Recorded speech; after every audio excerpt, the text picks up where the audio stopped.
চলুন বন্ধুরা আপনাদেরকে দেখাই পাহাড়ের চূড়ায় কিভাবে পাহাড়ের চূড়া কেটে কেটে রোড বানানো হয়েছে। দেখুন 2 লাইনের রোড এখানে। দেখুন দেখুন এই যে আমি দেখাচ্ছি, এই যে দেখুন আমরা এখন পাহাড়ের নিচ থেকে পাহাড়ের দিকে উঠতেছি। ওই যে সামনে চলতেছে, সেজন্য আমাদের গাড়িও স্লো। সম্ভবত টুরিস্টের গাড়ি যাচ্ছি আমরা।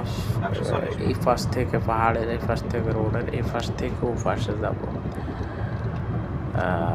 এটা যে যাওয়ার জন্য, ওখান দিয়ে যাওয়ার জন্য রাস্তা আরেকটা আছে, কিন্তু এটা শর্টকাট। সেজন্য দেখুন এই যে পাহাড়টা কিরকম সোনালি কালারের লালচে, অনেক সুন্দর জায়গাটা।